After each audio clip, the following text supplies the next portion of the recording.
Hello everybody, it's Julia here from the Highly Sensitive Tarot.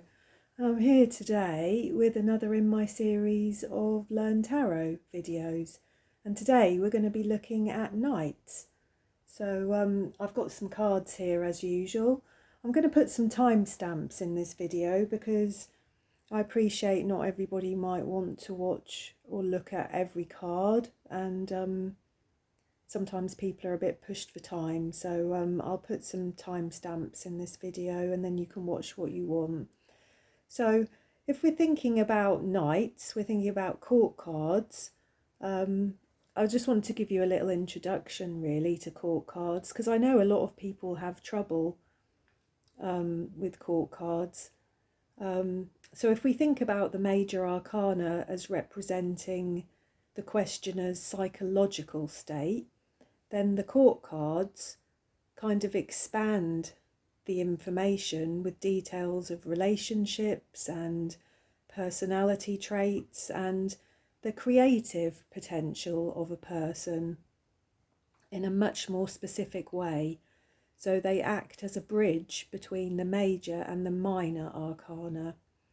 In their higher realms, they can represent the 16 states or types of self-mastery, and in their lower realms they can represent the 16 traits that we all use at times to cope with a very difficult and uncertain world. So they can represent a major archetype for you, or they can represent a major archetype for somebody else in your life, a significant other. So knights in particular, they symbolise movement, action. They're seekers. They're always trying to reach a goal. They can be the agents of change or a catalyst for change. They can be the spirit of teenagers or of youth or of somebody youthful. They're never still, or rarely still. Even the slow old Knight of Pentacles, he's going somewhere. Eventually, they are like air moving and flowing. Elementally, eventually. Elementally, they are like air moving and flowing. They can represent a young person or an immature adult. Their beliefs are purer and less cynical than adults, and they're likely to be more fierce in their opinions and beliefs than adults. They can be unquestionably loyal to their kingdom or to a cause or to another person. They can represent travel, and this is clarified by the suit of the knight. So the Knight of Cups might represent travel by sea. The Knight of Wands, travel in general, I think, just the general excitement and spirit of travel. The Knight of Swords could be travel by air, and the Knight of Pentacles could be travel on the earth in some way, so hiking, walking, cycling, excuse me, that kind of movement. I think knights often represent the elemental self, really, whether that's a conscious or an unconscious thing. So we'll start with the suit of Pentacles, and we'll have a look at those. So I'll be back in a sec with that. I shall pause the video. Okay, so this is the Knight of Pentacles. I'm sorry, I was going to go straight into the Knight of Pentacles, but I realised I could feel drips from my hair going down the back of my neck.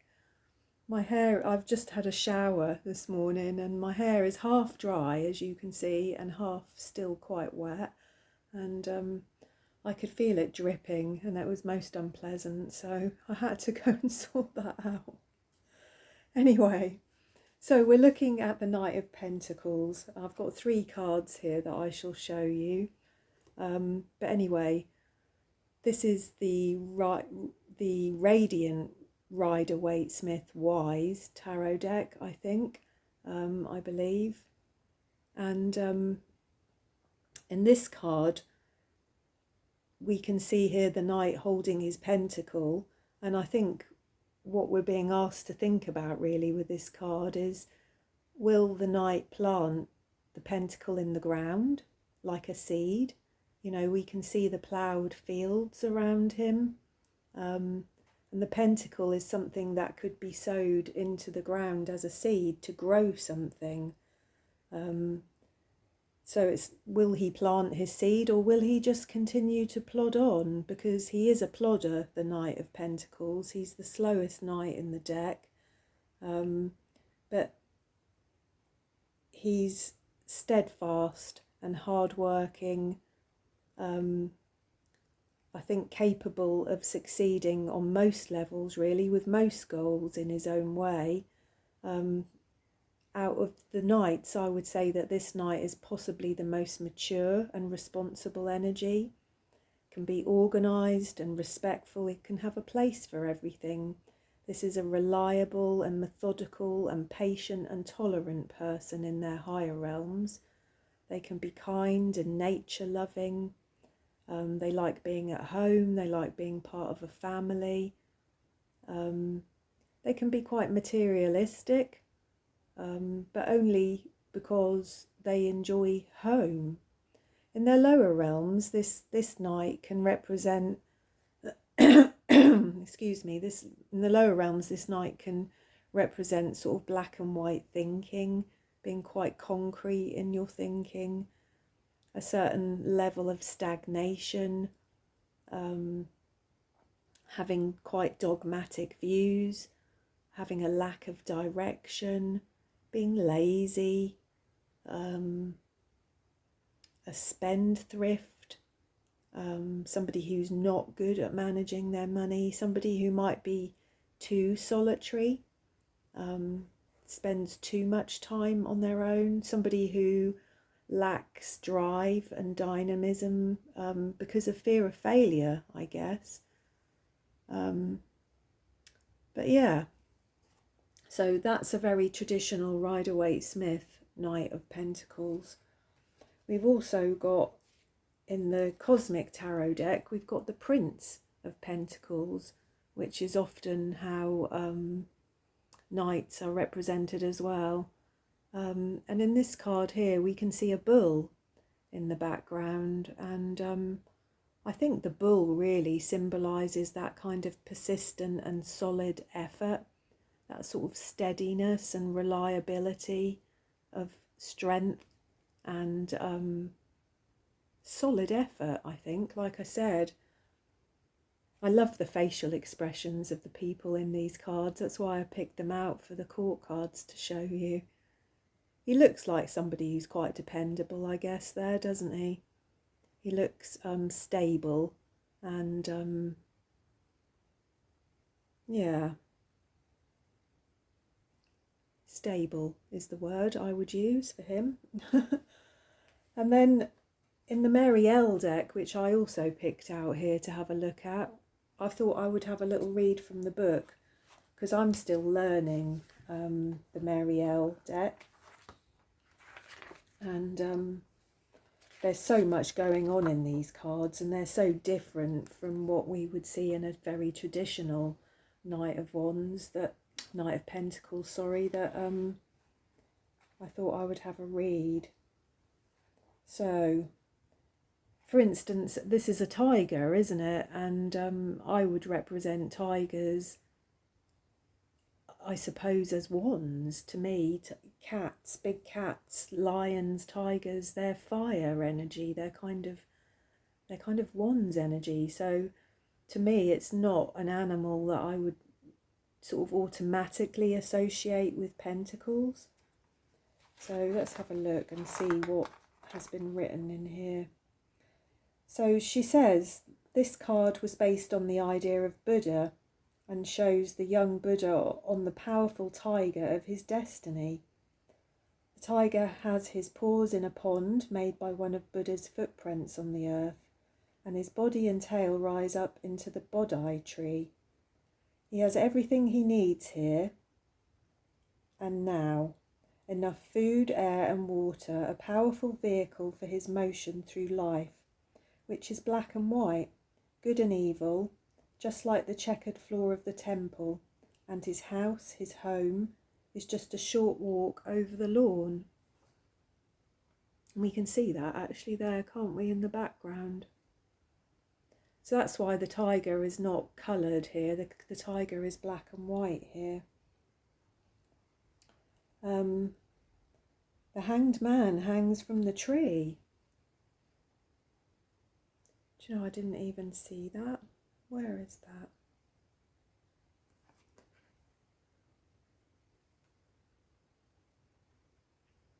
I can't see that there. Strange. And the Buddha sits at its base, and all the knights all ride forth to the corners of the kingdom to solve the mysteries of man's happiness and fulfillment in life. This card is the manifestation of them all into earth, the idea here and now, in the present, in your life. You have all you need to feed yourself and soul, that whatever it is that you seek is not out in the clouds, but here in the heart. You are home. So the key words with this card are, in its light, craftsman, builder, mechanic, artist, fine, slow, steady, balanced, good work, balanced to one's personal proportions, and get to work. In its reversed or its lower realms, this card represents unfinished work, immature work with potential for greatness, great potential that needs more crafting and fine-tuning, and inferior work, an impatient and balanced work.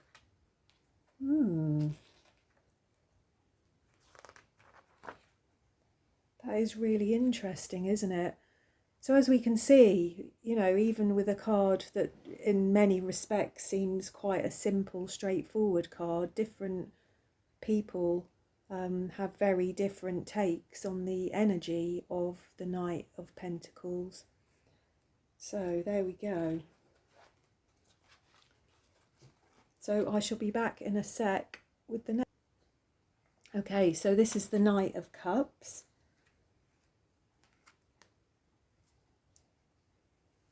This is the Knight of Cups. So we have, this is another kind of slow moving knight really. This knight is gentle and sensitive. Somebody romantic, somebody interested in affairs of the heart, interested in relationships.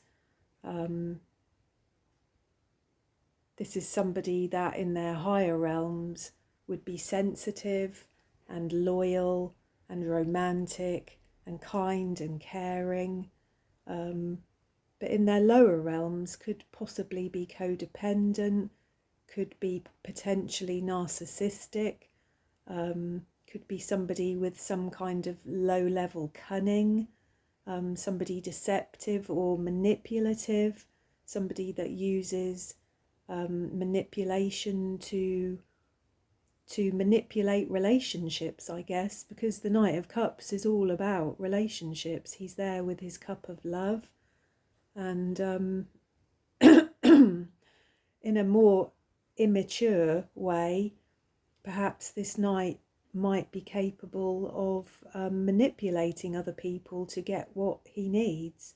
But in his higher realms, this is truly like an old-fashioned knight. This is a knight that would defend you and come to your rescue and look after you. This is a kind and caring and gentle and sensitive knight. Excuse me. In the Cosmic Tarot deck, we've got the Prince of Cups here, and he's got a scorpion on his arm, hasn't he? And there's also a snake in that picture. And I wonder if the scorpion represents the sign of Scorpio. Oh,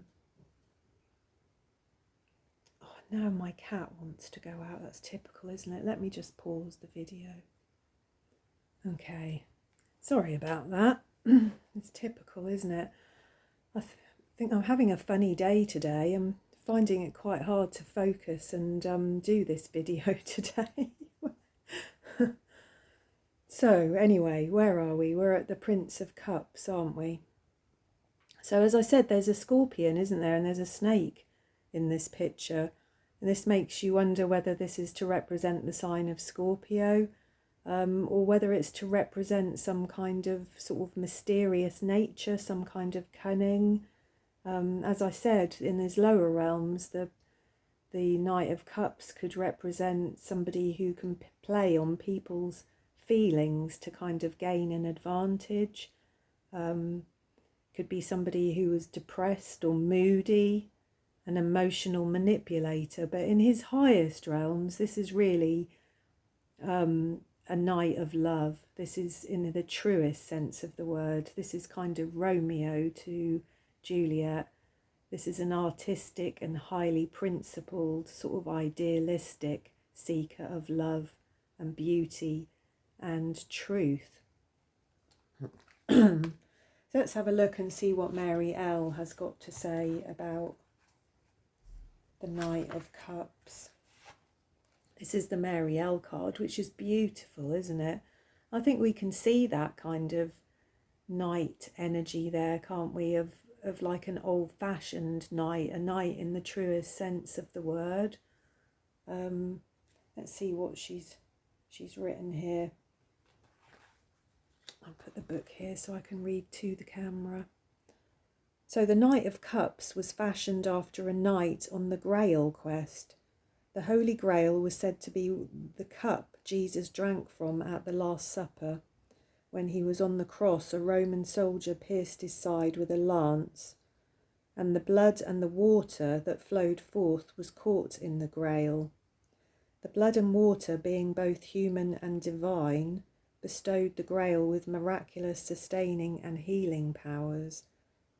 The Grail is the meaning of your life, your heart, not only the physical heart, but the spiritual one as well.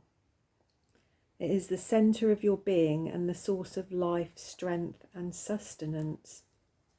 And I think this is Percival, this knight here, with his vermilion armour and his wife, Blancheflower, which is white flower.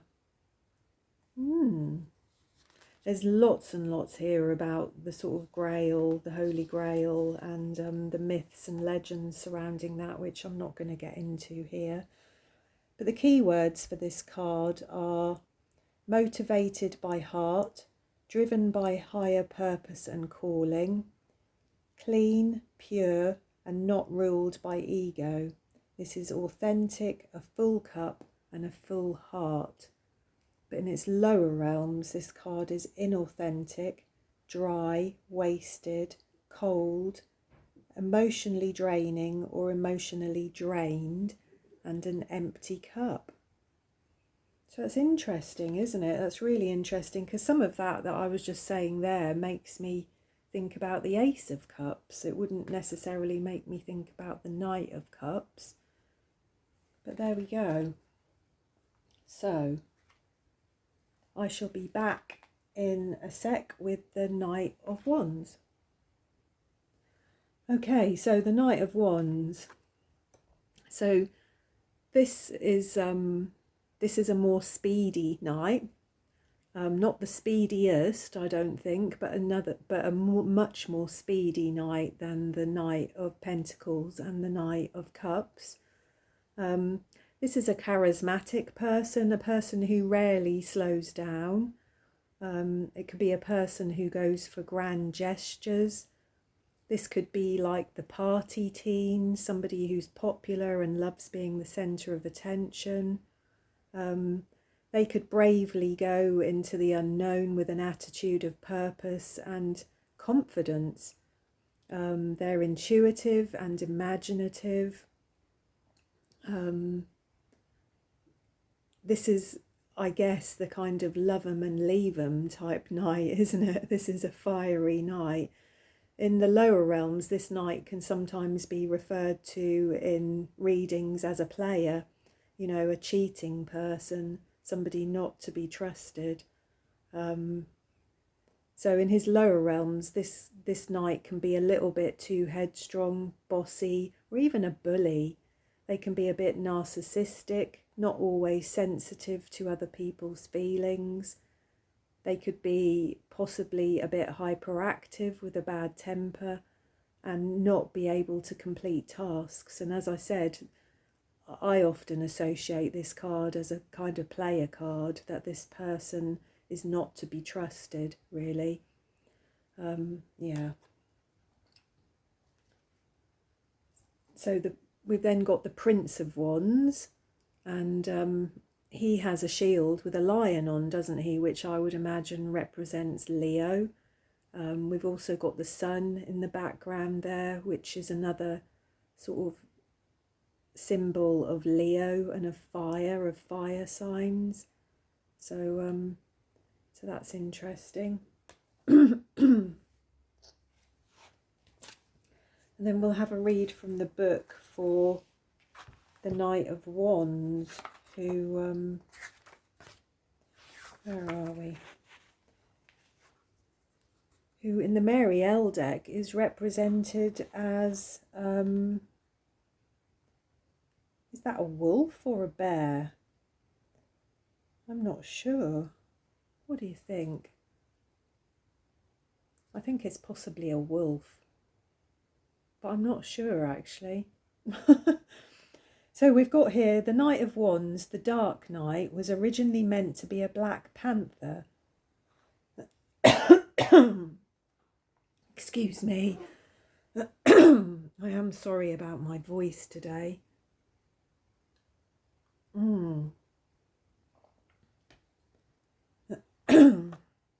So the Knight of Wands, the Dark Knight, was originally meant to be a black panther, but I painted him as he evolved and became more ambiguous. So what kind of animal he was could no longer be easily determined. Is he a wolf, a rat, a bat, a bear, a panther, or a man? Yeah, I guess we can see some of those things, can't we? He is the power of transformation and transmutation. His darkness is polar to the other knights, all of which contain some kind of feline energy. The spirit white tiger in the Knight of Discs, the lion and the sun mask in the Knight of Swords, and the solar lion in the armour of the Knight of Cups are all using the light drawn in by the dark vacuum of the Knight of Wands. He searches for light, power, energy, and he absorbs them and fills with them. Conversely, the knight might not be the animal, but the lightning itself, being carried by the animal. And see, that figures to me, because wands are about energy, aren't they? They are like the spirit of things.